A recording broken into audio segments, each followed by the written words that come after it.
So I just saw How to Train Your Dragon. Just kidding. I saw Superman, of course. And this video is going to be a little bit different than my other ones just because I want to talk about the Superman movie. Apologies for my voice in advance. I'm getting over a cold and kind of lost my voice for a bit, so it might crack, but whatever, right? So Superman, the comic book character who changed the world. From social justice crusader to sci-fi adventurer to grounded everyman to a father, Superman is a legacy. One of the first comics I read actually was The Death of Superman, which is kind of an odd place to start. Growing up, no one else really liked Superman as much. A lot of people for a long time thought that Superman was really outdated, thought that he was old. He wore his underwear on the outside like a weirdo. Superman is really hard to describe because there's so many versions, so many alternate retellings of his origin, of his story, that everyone has their own version of Superman. And for me, Superman was encapsulated perfectly in this movie. So I want to break down a little bit, like section by section, what I thought about the movie. First, I want to talk about the characters. I was honestly really worried when they announced this movie and all the people that were going to be in it. Green Lantern, Hawkgirl, Mr. Terrific, Metamorpho, Engineer for some reason. Like, who knows the Engineer? And Ultraman. I was like, oh my gosh, it's gonna feel so crowded. But I should have trusted James Gunn. He knows how to write a film like that with multiple characters. He wrote Scooby-Doo, for goodness sakes. And some other Marvel thing, I don't remember. But yeah, now that I think about it, most of his projects have been ensemble casts. He had Scooby-Doo, Guardians, the Suicide Squad, Creature Commandos. That's what he knows. And also talking about side characters again, I was so worried when Nathan Fillion was cast as Guy Gardner. I was like, man, he would have been such a good Hal Jordan, because he's been Hal Jordan in a lot of other DC animated projects. We eat monsters like this for breakfast.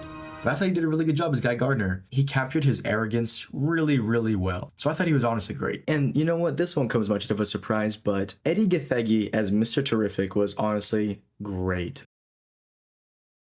I feel like a lot of people loved his portrayal. I feel like a lot of people loved his character. A lot of people don't know who Mr. Terrific is. And admittedly, I haven't read a lot. I've read some Justice Society, so I can't tell you whether or not he played an accurate Mr. Terrific role, but I can tell you that the character that he did play was really well done, hilarious, and a real scene stealer. Hey!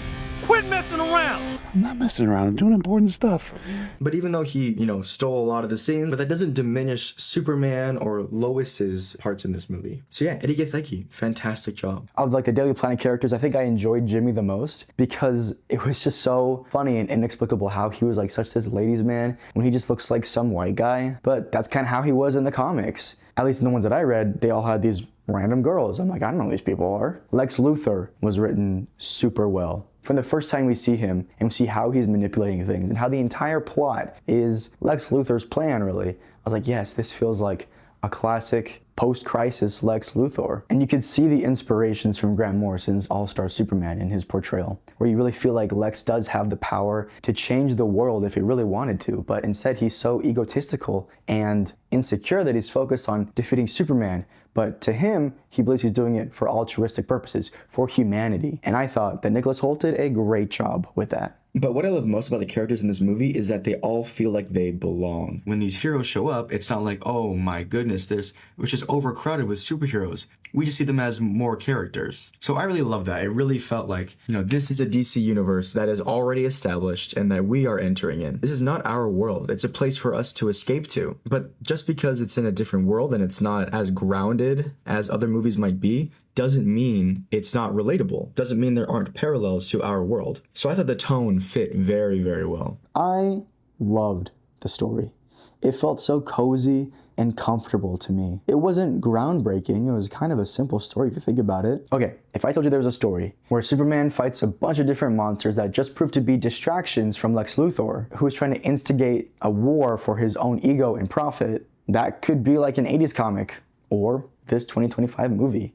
It really felt like I was reading a classic Superman comic or watching an episode from the 90s animated series. Actually, you know what? This felt like reading Batman Superman World's Finest by Mark Waid. It's one of those things that just feels so cozy when you read it, and it's just really well written. The characters are well characterized. The art is fantastic by Dan Mora and then later Adrian Gutierrez. It's a great book. And Mark Waid just understands these characters so well. Getting off topic, watching the Superman movie felt like I was reading those books again. It's a classic DC story that is unashamedly itself. It knows what it wants to be, and it leans into what makes it unique. I really feel like the people who made this movie love Superman.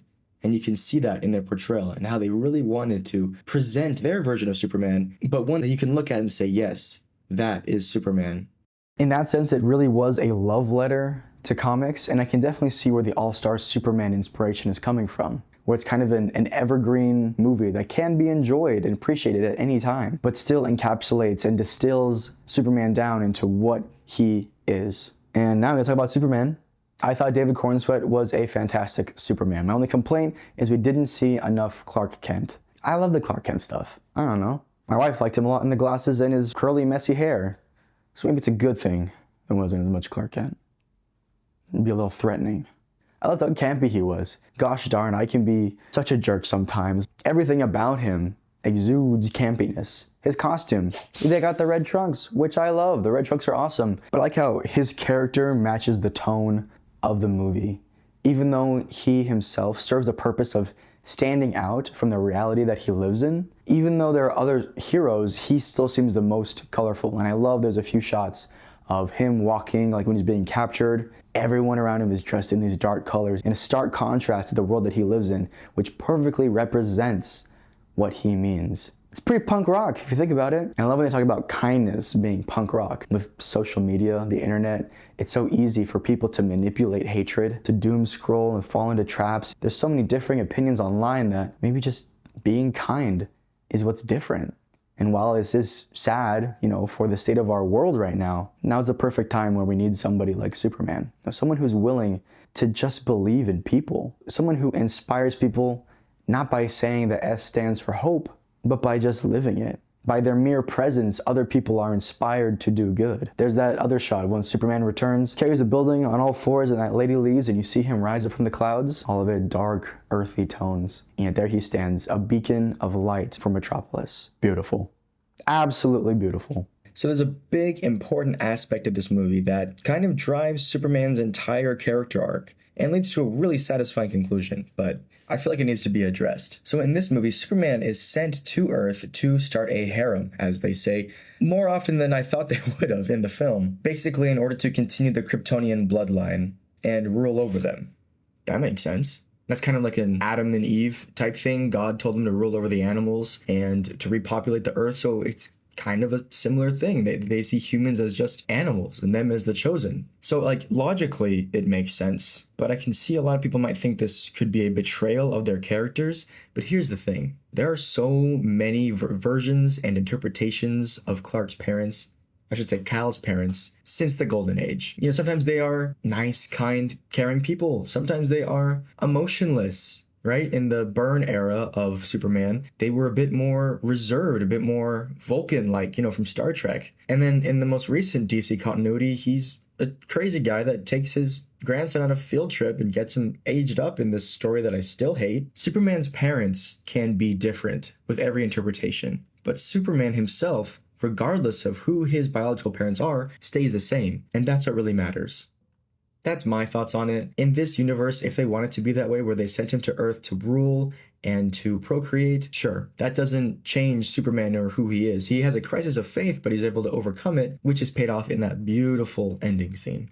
That's what I love about Superman. He is more man than super, I would say. He is, ironically, the most human person out of all of us. He represents the most human ideals that we all can achieve, not in terms of superpowers, but in terms of character. And that is what makes Superman interesting, that he has all this power, all of these amazing feats that he's accomplished. But what really makes him interesting is who he is as a person. It's the decisions he makes. It's how he treats other people. And I understand why over the years, the public perception has been, oh, Superman's so lame. He's a big old Boy Scout. But we need that right now. We need someone to remind us what the world can be like, what people can be like, to remind us to stand up against oppression. Superman has always been political. I'm not going to get too much into the whole super woke thing because I think it's stupid. Superheroes have always been political. Captain America was punching Hitler on the cover of his magazine before America even entered World War II. Superman was standing up to the rich and the oppressive since day one. We need Superman right now. And I felt really good walking out of this movie. I felt hopeful. I felt happy. Superman is awesome. And I'm just so happy that there are a lot more people coming to that realization as well. But yeah, I just want to thank you all for watching. If you made it this far, thank you so much. Let me know what you thought about Superman in the comments. I'd love to start some discussions down there. Let me know what your favorite parts of the movie were, who your favorite characters were, and just how you felt leaving that movie theater. This is Gabe, geeking off.